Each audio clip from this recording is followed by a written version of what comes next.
If you're a writer, I want you to think about something for a second. What if you approached your writing in the same way that a photographer looks through their lens, not just capturing scenes, but to capture feelings with your words? Well, luckily for you, that's exactly what we're going to talk about in today's episode. Welcome to the Storytelling Lab, where we break down the art and science of storytelling. My name is Bennett. I'm your host, and I'm a filmmaker and an author on a quest to understand how we can tell better stories so that we can do better work and make the world a better place. Each episode, I host one of the world's best storytellers to help you understand how to leverage storytelling to increase your sales, deepen your connections, and serve your audiences better. What's up, storytellers? Welcome back to the Storytelling Lab podcast. This is episode 203. Today, my guest is Gary Ellsworth Smith. And Gary was a fine art photographer turned author. And this is a topic that really excites me because I talk about a lot of the similar themes that we discuss in this conversation because I have a background in filmmaking and later became a writer, at least professionally. I've always written stories, but it was a decade into my filmmaking career where I started sitting down and writing more consistently and then professionally. So what I love about that approach is you can write your words in a way when you're thinking about it through the lens of a photographer or a filmmaker, in my case, you can write your words in a way that creates visual images in the minds of your audience. In fact, all the great writers already do this, but you can actually structure the way you write to hammer this skill down even more, okay? We as people, see things in images. So when you write, you want to write in a manner that creates these images in the minds of your audience. In this conversation, we talk about what it means to see cinematically when you are writing these words, to see it unveil the picture that you're putting together. Listen, it's a visual medium, even if it's in text. Like we think in pictures. That's what you're trying to do. And that's why oftentimes when there is a movie made out of a book, the audience gets a little frustrated because that's one person's visual interpretation of that book, the director. And it's never going to be what yours is. That's why books are so fun, because it's a relationship between the reader and the story. And so you visualize things differently. But as the writer, you can have a lot of control over that if you write in this manner, thinking about looking at it through the lens. It was so exciting to learn about Gary's experience as a fine art photographer and how that shaped his writing style. See, storytelling is storytelling, whether you're behind a camera or holding a pencil. But the way you approach it can vary, and you can become better by looking at different ways that you can approach it. So I think this episode is really going to help you visualize the story that you're telling so that it can be visualized by your audience and therefore remembered and repeated and shared even more. Here is my conversation with Gary Smith, and I hope that you love it. Gary, welcome to the Storytelling Lab. Well, thank you for having me. Yeah, I appreciate you being here. Now we were briefly talking. I know a little bit about your background, and I think that I'm excited to have this conversation because I think we're going to talk about two of my favorite types of storytelling, especially coming from the visual side of things. But I am curious because I struggle with this myself. When you have, I know your background, I'm not sure about the sequencing, so you can tell me what came first, but I believe you were a photographer first. Is that accurate? Correct. Before you became a writer. Okay, so how do you identify, if somebody asks you, what do you feel in your heart of hearts more like the photographer version of Gary or the writer version, or is it a little bit of both? Because sometimes I struggle with that because I do several things as well.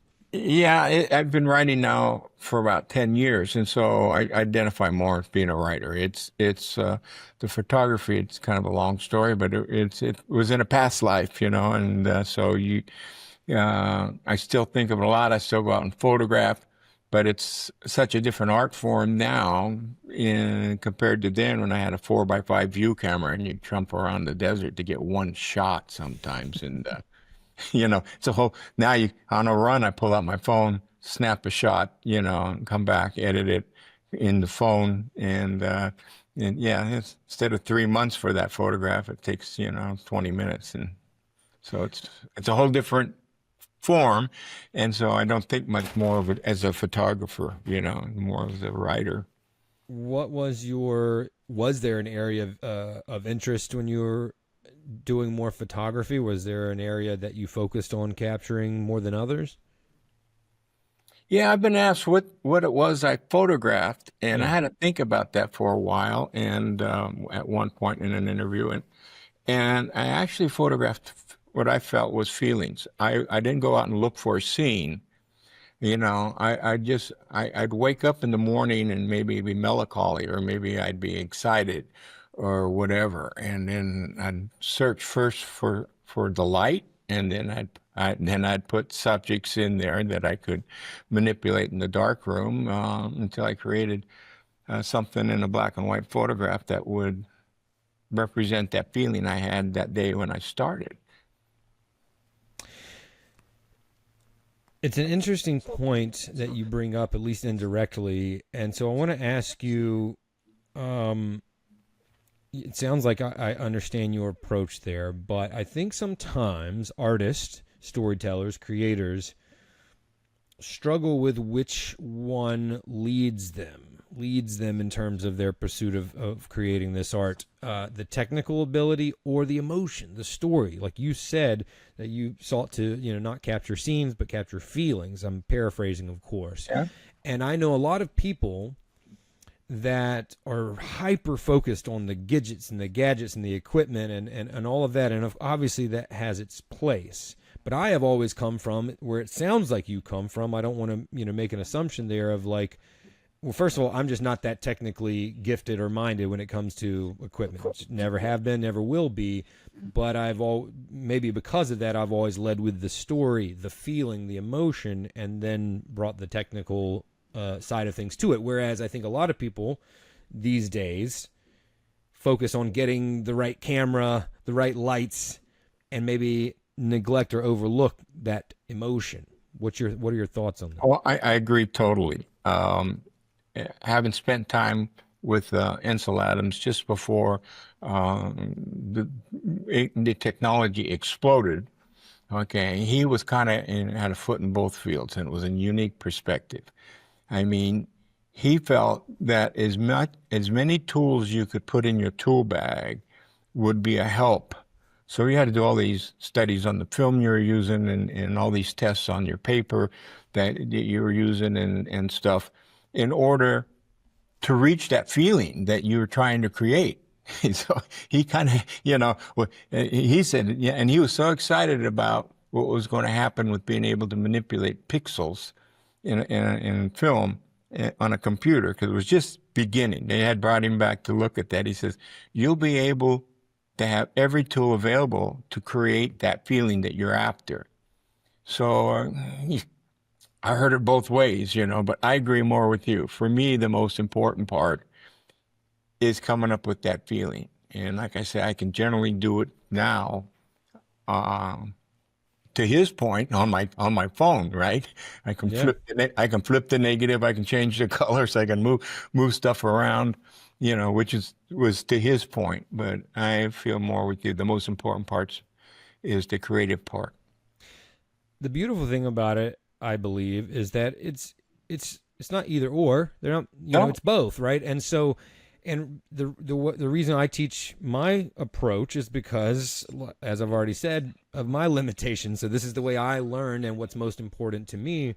But I love the idea that you bring up there of like, you could equally argue that understanding the technical capabilities of your equipment, etc., give you more tools, allow you more opportunities to capture that scene, that story, that feeling, if you know how to use it properly. Like you have more tools in your toolbox. So, yeah, I think it really just depends on the approach. And I feel like the goal is not to neglect either one. Obviously, if you just show up with story and the production quality is terrible, most people might not stick around to hear or watch the story. I agree, yeah, totally. But like you, I start. It's the most important part is the feeling. If I don't have the technical stuff with me, I can still create something. Yeah. I can still get to that. I can still get to that final end. To your point, it might not be as clear. It might to most people, but it'll satisfy my itch to get to that something that represents what it is I'm wanted to do. So Absolutely. Yeah, I totally agree. Some years ago interviewed Burke Uzzell, an American Southern photographer who had a documentary made about him called F11 and Be There, mm, which was his philosophy of just like, having the aperture all the way open so that it's in focus and just be there, be in the moment, like capture the moment. It's not so much about having, the spec set at exactly the right thing, but rather being open to what's going on around you. And that was kind of how he built his whole brand and style, was that capturing was the feel. same philosophy of Ed Weston. Him and Ansel were kind of friends, and he used to say Ansel was crazy, spend so much time on logarithms of film and stuff when these are gifts from God. You just need to be in the moment, and you know. So yeah, so they're as long as they get you to where you want to go, I guess. But yeah, I like now I still you know what I have on my phone is good enough technically for me to use to get where I want to be with my photographs. When I'm shooting photographs, I don't need an elaborate thing on the computer to adjust the photographs and Hmm. whatever. I wonder in filmmaking, it's very similar. You were earlier describing just how arduous the task might be of capturing the right photo and everything that had to be done. Same in my world, where even when I was starting, it was still like heavy lights, heavy equipment, big editing bays, big expensive cameras, and all of that has changed. I wonder how, going through the times where it was more challenging and taller, higher barriers to entry, were there things or approaches or techniques that you learned then that influence how you approach your work now with easier tools? Does that make sense? Well, yeah, no, and especially with the writing. I mean, there was a time I'm old enough to remember when there was nothing that would correct spelling or anything. So writing, I was in business at the time, and to write memos and stuff was arduous. And Mm. but so the technology has gotten better in a lot of things. I did a photo book uh, of 25 years in perspective, where the first half is all my shots that were shot with a 4x5 camera and arduous times in the darkroom, and the last half of the book was black and white photos I just had taken with my iPhone. Mm. And I discussed that topic in that book on how it would take 3 months to get a photograph before, and if you sold it to go back in the darkroom, recreate it. You're going through all these notes on temperature and solution and stuff to try to get back to that. But they wouldn't get the exact photo. They'd just get one that was hand done close. I mean, they wouldn't know the difference unless they put them together. Where now, a guy wants 20, you hit a button and it prints out 20 photographs. Yep. So, yeah, it's come a long ways. When did you feel the itch or the calling to transition from capturing images to creating them with writing? Well, as a kid, I felt like I wanted to be a writer. Didn't understand it, but I started reading. I had an older brother who used to bring home books from different places, antique books. Hmm. And so I read like the Canterbury Tales in the fifth grade, and Cyrano de Bergerac around the same time, and I was captured by the stories and stuff. But I'm dyslexic, so I never thought of myself as a writer. And but once I found this village, I knew I hadn't. I went back to college to learn Italian, and it was in the upper classes of Italian where we had to find an article. Um, couldn't be sports, couldn't be politics, had to be something of somewhere. And we had to write the first part of the essay in Italian on what it was, so that there was an understanding that we understood what they were saying. And then the second half we could free write. Well, I loved it. I was here every summer, So I had local newspapers, local events that I would write about, and then and so yeah, right towards the end of that journey, I wrote my first book. I think that lasted September, because I didn't want to give up the writing part. I enjoyed it so much. So that's how the transition come about. Did you struggle at first to establish the habit of writing? I find that's something that, well, all working writers need, and most, from my experience or what I've learned, at some point struggled to find that rhythm of making it a real practice, a real habit. I've always been very disciplined. I was always a long distance runner. For Hmm. 50 years, I was in the gym 3 times a week, and the other days I was out running 10Ks. And so I had the discipline already. And so to find something I liked, like writing, it was very easy for me to write every day. And it's been 10 years. I still write every day. And people ask me, what would it be? How would you become a great fiction writer? And I said, well, one, you got to read a lot. And Hmm. second, you got to develop the discipline to write every day. Even if it's junk, you can throw it away. But Good you got to point. get up and you got to put in that morning or that afternoon or whenever it is that you establish that you're going to write, but you got to write every day, something.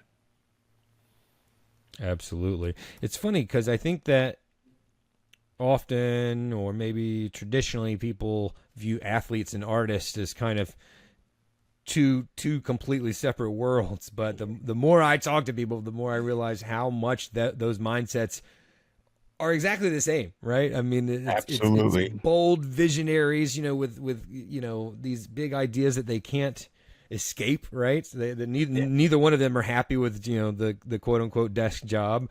You have to be comfortable with loss and failure, and it's a lot of the same with entrepreneurs. Like, there's quite a bit of courage in both of those, and the more artists I talk to, the more the more I find have an athletic background somewhere. And just to train for like a marathon. I ran 2 marathons in my life, and that's like writing a novel. I mean, Mm-hmm.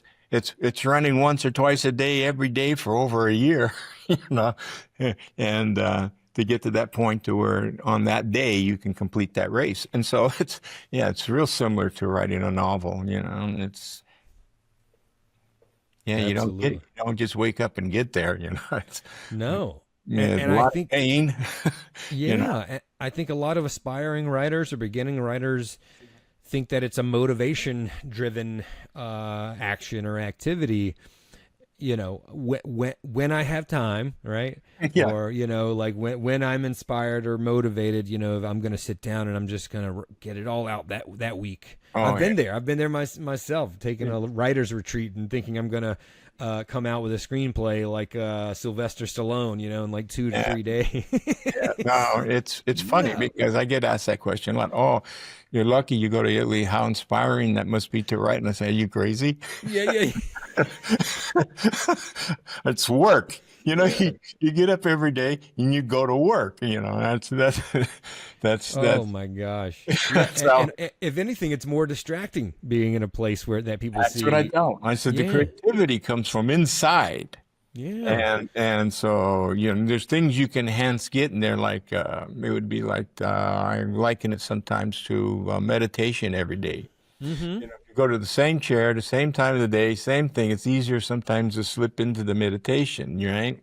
Yeah, And so writing the same way, if you write every day in the same place, in the same environment, your mind tends to have muscle memory like an athlete. When he puts the shoes on, it's time to go run. He might not feel like running that day, but by putting the action of putting on them same shoes, it's time to go run. And so, same thing here. I put on a little jazz in the background, sit in the same chair, and it's time to go to work. It's just it's funny how hard it is, the simplicity of something. It's just that simple, but to do that every day, with the disappointment of not being able to get through what you want to say that day on paper, it is is the difficult part, right? Absolutely. Yeah, it's simple in concept, but not easy. Not Not easy, making right? your bed every day, about the third year, you're saying, I'm still doing this every morning. Yeah, it's not so easy. I want to pivot for a moment because part of the reason we connected was this idea of writing from a visual perspective, if you will, like thinking about it as images. And I think obviously your fine art photography background probably influenced that. I feel like I do the same thing, or at least I strive to, because my background is in filmmaking. I've only been writing. I mean, you could argue I've been writing the film projects I've worked on, but actually sitting down my butt in the chair and writing for 5 years or so. But I try to have that same approach. So I want you to tell me, like you had said something about seeing, I don't know if you said seeing scenes as that you're writing as frames, but something along those lines you had mentioned to me when we were first talking about seeing cinematically. Can you explain to me what you mean by that? Well, from all the years I went out every day had the discipline to go out and shoot cameras every day, you tend to start seeing the world. Everything you look at is like in a picture frame. And so, like I said, I'll meet somebody on the street. How's it going? And I'm moving my body to the right or the left because I want to take that stop sign out from his head that's sticking out his ear, right? I'm going to just so it's out of the frame. And so you start seeing the world all the time like that. So, I was just asked in another interview how that affects the writing. And I said, well, starts with a feeling, right? I'm even starting a new chapter. Maybe it's some sort of a love scene, maybe, relationships getting back together, whatever it is. But I visualize the room and where the furniture is, where the people are, where everything's at. And then I'll write to that scene. And then, maybe 1,000 words for that chapter. My chapters are really pretty short, 200,000, 1,200 words.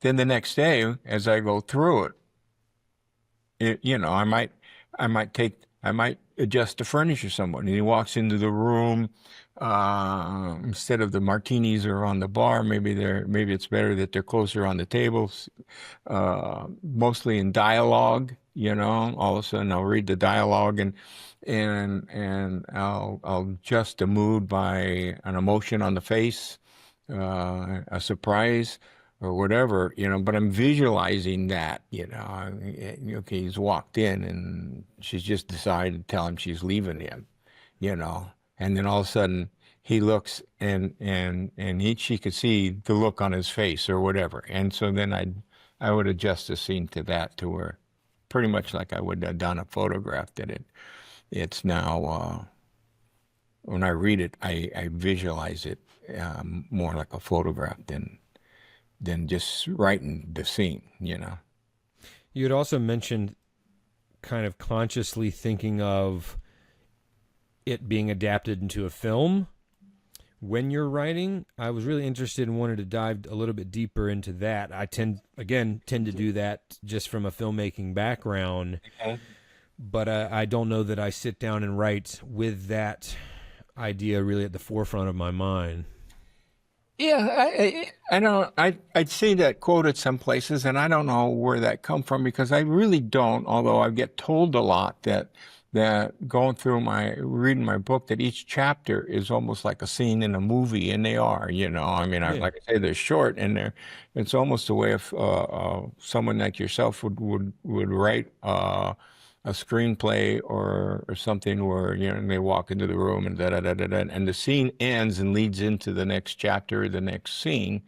And but I never thought of it like that. But it's come up a lot that my books tend to, well, I guess because the chapters are short too. Some of these Mm. 900 word, I mean, some of these 1,000, 2, or 3, 4,000 word chapters, kind of hard to do that, right? I mean, Yeah.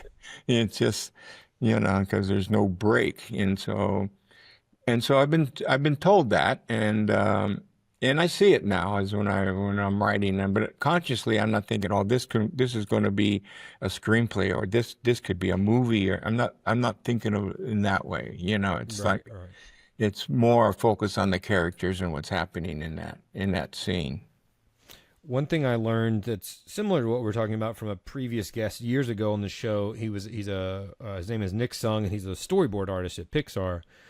And so I was talking to him about structuring a story, and I asked him, how you decide, what frames, what angles to use when you're storyboarding out a project. And he gave me this really great piece of advice that was like, well, I start with thinking, okay, if I had one camera angle, that's it.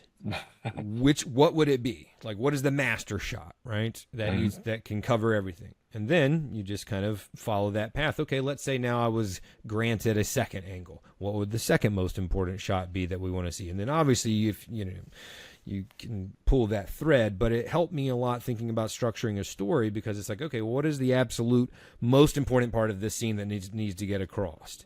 Then you start thinking of the secondary and tertiary pieces of that scene that really fill it out, right? But the first and foremost, you have to have the one that gets you the coverage. That if that's all I had, it could work. And I thought that was an interesting take on the completely visual world of storytelling, and then the text-based world, and how, in a lot of ways they're the same. Storytelling is storytelling. The first go through, I write like the one angle camera shot, right? And then, like I said, when I go through the next day to see how it reads, then I start looking for other angles for the camera, and I adjust accordingly and add to it and stuff until it gets to where it has to be that I want it to be. So Absolutely. it's real similar.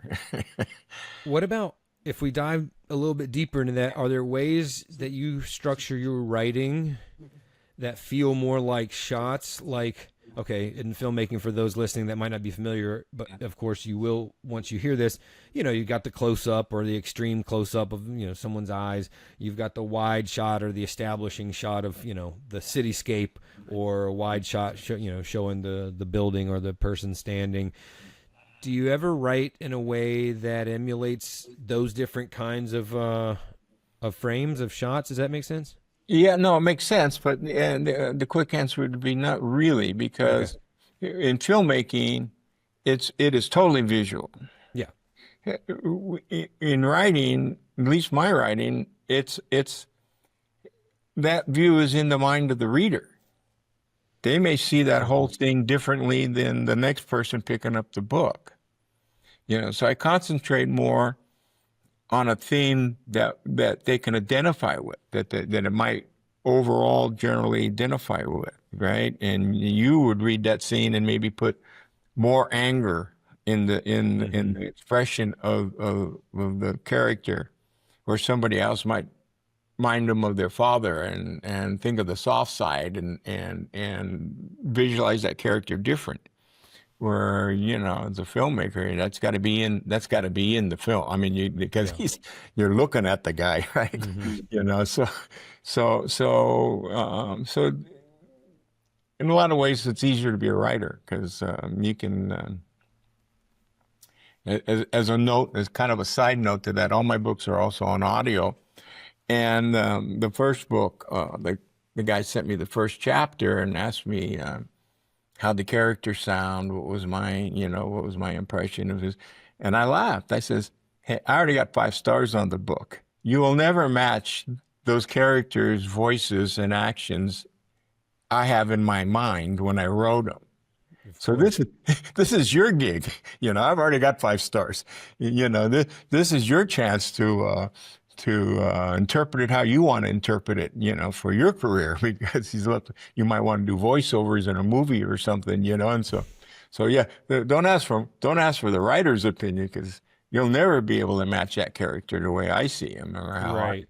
it's like, This is why book adaptations to the screen are often critiqued and criticized harshly, sometimes harshly, because when you read that story, you've got your own mind, your own sounds, your own visuals of it, and no film or television adaptation is going to get that right for everybody. Oh. And sometimes they really drop the ball on it completely, and it kind of ruins it. But it always, Yeah, it's especially when you take a 7 or 8 hour small book, 7 to 8 hour read, and condense it down to an hour and a half.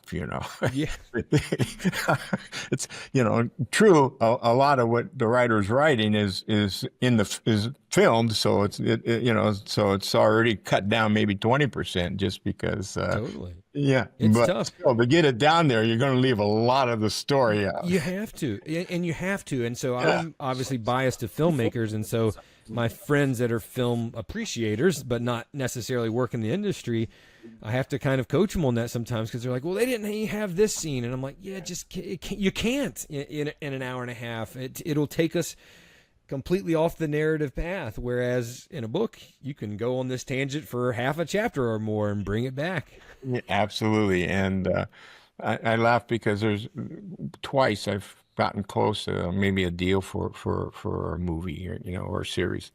And I laugh because I'm not real excited about it.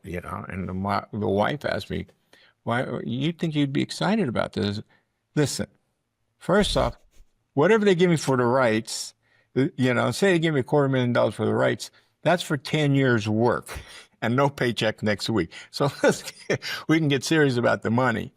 And if they take it and it goes off and wins 5 Academy Awards and does all this stuff, I said, that's not my work. I mean, that's the producer's work. That's the film writer's work. That's the camera guy, person to pick. That's all their awards. I says, but when I walk across that stage and they give me an international award for my book, that's my work. And I said, and that's where all the pleasure comes from. That's my work, so. Yeah, if I ever put a deal together like that, it's like, okay, thank you. I don't want to see it after they get done with it. You know what I mean? Yeah, I mean, it's like I'm flattered that they thought enough about it that they think they can go off and make it better or less or change it in a way that has more meaning. That's great. I'd be flattered that they've taken my thoughts and then repurposed them somehow for themselves. But yeah, I'd have no dog in that fight, and that's so yeah.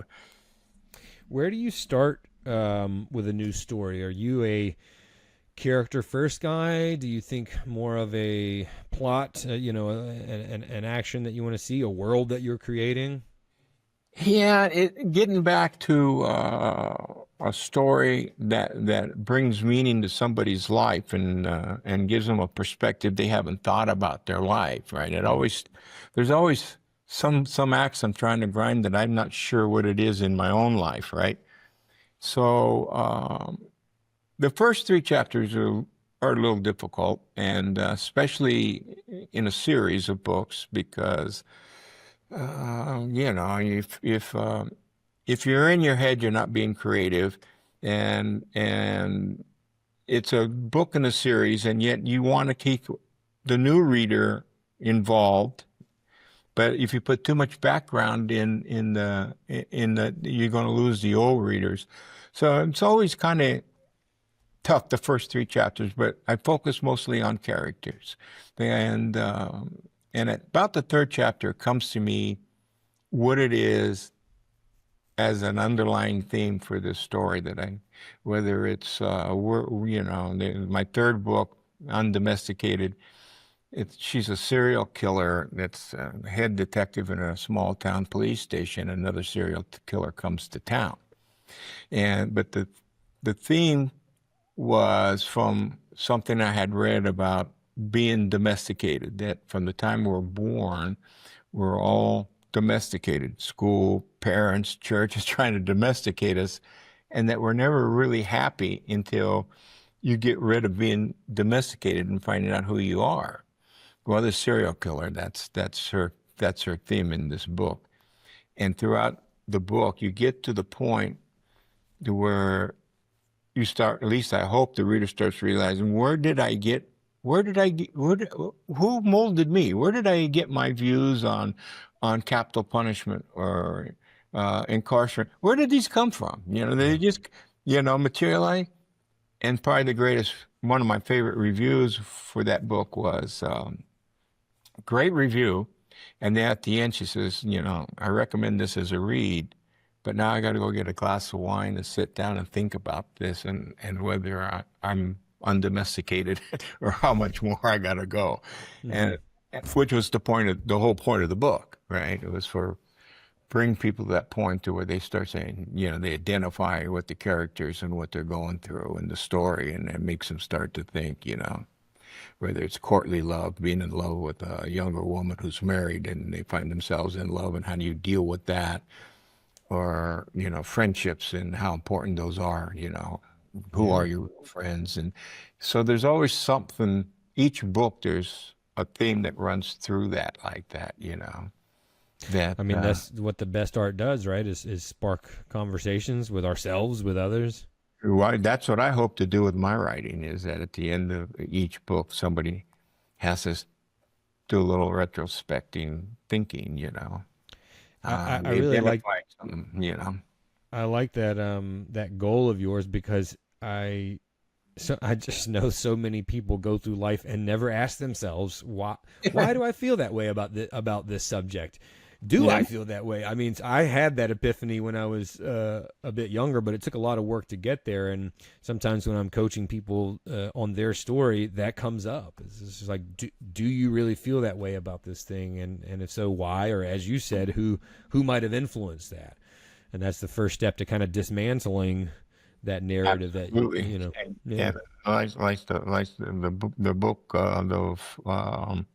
the four equations. I mean, that's the main, that's one of the main things is until you dismantle all that, until you undomesticate yourself, are you ever going to be happy? Hmm. Yeah, because you got to get to that point to where you know what's important to you and how you got there. Of course, you're going to be influenced, but by other things. But you've made the decision. You've thrown out religion, and then at some point you go, "No, I need that back." Hmm. It's a whole different feeling when you've decided that you want religion than when you grew up thinking you had to have it, that you had to go to church every week, right? So that's part of the process is you got to and then you say, no, I need that in my life. I need that. And then you build yourself up with your own worth. And it's a whole lot different feeling when you've decided that those points of views and what's important to you. Absolutely. In your opinion, what makes a great, compelling character? Well, they got to be complex and they got to be authentic. And I think those are the two most important things. For me, I've had a very eclectic life. I was supposed to be the first to go to college.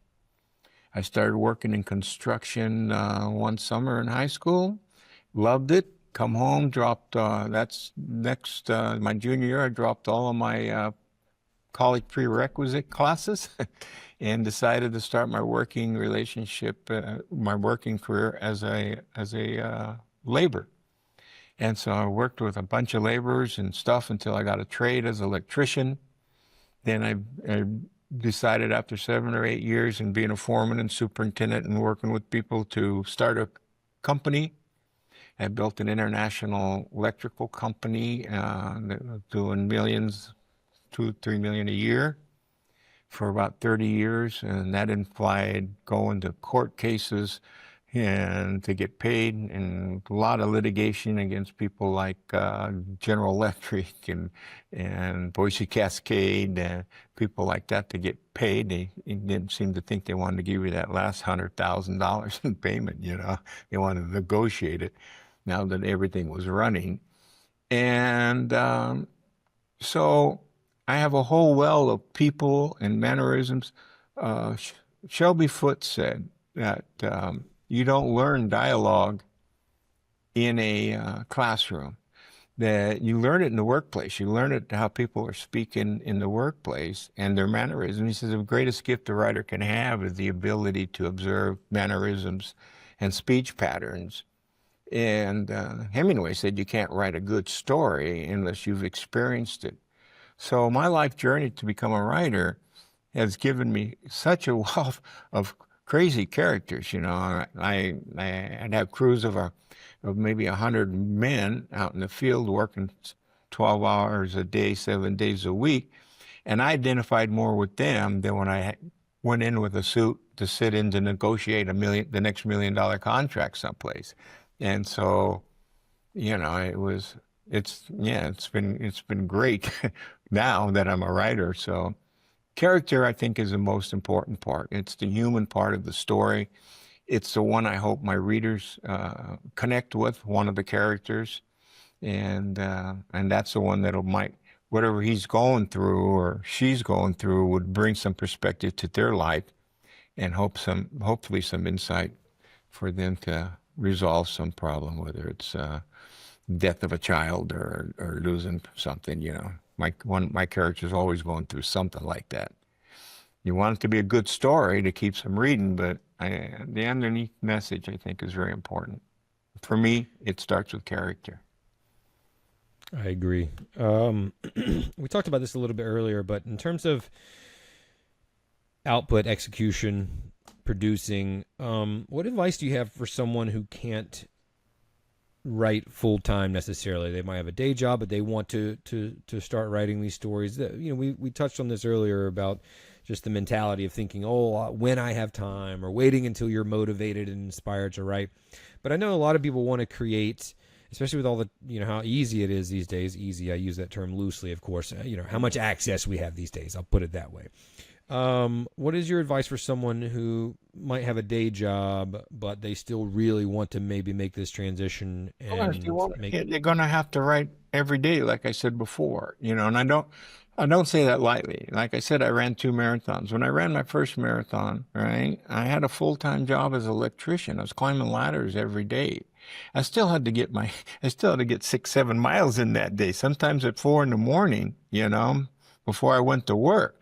But if I didn't put the road work in, I would never achieve that goal and finish that marathon.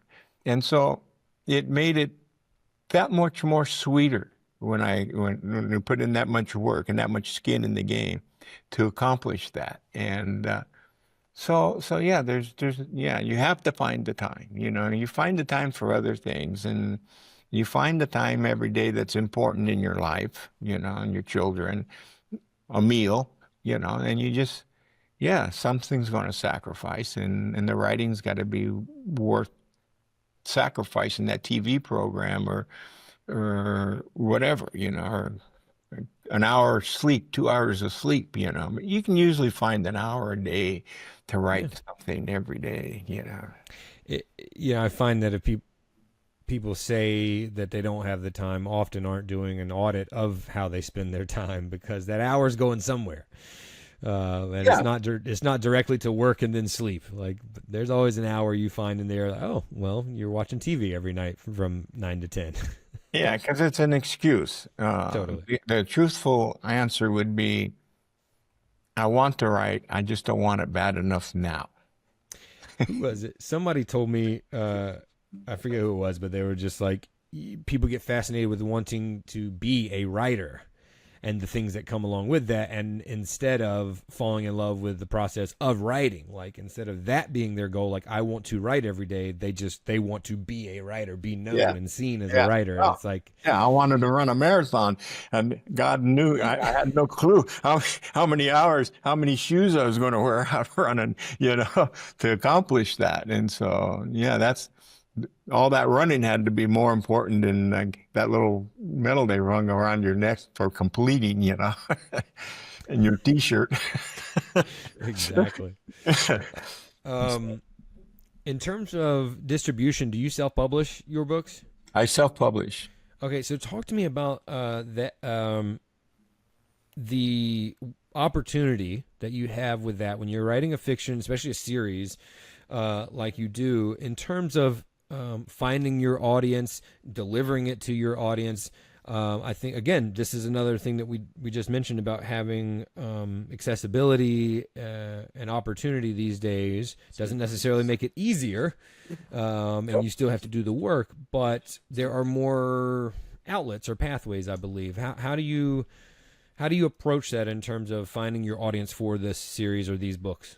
Well, that's why I was appreciative to have been invited on your podcast and other podcasts, and the Redoubtable Voice has given me two or three articles to write in their spread and put me on the cover, and it's those things that brand your series or your person. And yeah, it's work. It's like writing every day. You got to wake up and you got to pitch that somewhere. And you know, you know what, there's a million books being pitched every year, new books or something. Something like that, yeah. If you think it's going to be easy, and if you know, I don't care what the quality of the book is or your writing is, you better enjoy the writing and you better enjoy the characters and you better enjoy writing every day, because success may come way down the road and maybe not at all. It's you know, I mean, look at a lot of the famous writers that they never give up their day job. They might be writing for a column or for a newspaper or for a magazine, but they paid the rent somewhere else. You know, that it wasn't off their books, and which is a big misconception to most people wanting to become a writer. They think they're gonna. It's a crazy myth, you know. Yeah, I mean, they do it with film too. They glamorize and glorify these art forms because I think they see the top level and the life that might come along with that, and they're like, oh, I want that, but they don't consider the 98% that is below that. And it's just like, yeah, it goes back to what we just said. You have to fall in love with the process of creating the thing or training for the marathon, not the results. And I know that's kind of a cliche, like we all say that, but it's so hard. Again, it's simple in theory, but it's not easy to really grasp and live by. Yeah, if I trained for that marathon all those hours in the rain, with no sleep, train for a year, for what? A t-shirt. I mean, if I started that journey thinking that at the end I was going to be on the cover of Runner's magazine and a Wheaties box, you got another thing coming. It's not about that. It's about the challenge you want to meet for yourself. It's more about who I am as a person. And I've accepted this goal, and do I have the wherewithal to finish it? And so that filters through your whole life, right? That ends up paying the rent, because it gives you that mindset to earn money other ways in order to pay the rent and the college tuition for your kids and all that stuff, But it's because the discipline you put in on things that we're never going to pay it. Yeah, absolutely. Before we go, what are you working on these days? What's coming up next for you? Are you still working on the same series? Or are you developing something new? Every book I say that this is the end of this. Did I open a can of worms? This is the end of this series, and my proofreader and them say, no, you got to have the next book, and they don't want me. They got really upset halfway through the series. I did 28 short stories and published them in a book of 28 short stories, which was very difficult. I had no clue how hard that was going to be. Every other week you're changing themes, changing the whole mix, right? Different characters. But at the moment I'm working on what will be the 10th novel in the series. And I'm about 42,000 words right now. So hopefully by spring, by September, it'll be done, so. Yeah. And I know your work, but for those listening who might not, can you tell me a little bit about the series that we're talking about here? Yeah, the series starts off with a gentleman who lost his wife in a car wreck after 30 years, and he's sitting around. He's elderly. He's in his mid-60s, and he's tired of sitting around with his friends who are all they're talking about is their blood pressure medication and playing golf. And he decides he's going to go off to Italy, where he had found friends, and and go to school in Florence to learn Italian. And in that class, he falls in love with instantly. He never believed in love at first sight. Always poo-pooed that, and they made a connection that first day. But she was married, and by about the fifth or sixth day, she's not showing up. She's being hunted by a group of terrorists. Her husband, unbeknownst to him, his partner was laundering money and buying stuff for these terrorists. And so, because of his background and his age, he had a lot of connections worldwide. And so, with their help and his family's help, with the FBI's after him, the FBI want to catch her because they think, somebody high up in the FBI, a director in the FBI, wants her dead because he knows she's got files that could implicate him. But they get out of Italy.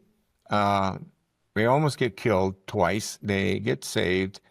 And that's the beginning of the series. He comes back, and he's so in love with her. She goes back to her family. He decides he's going to write a book just to keep her, so he documents what had happened to them in his mind and keep her at least mentally close.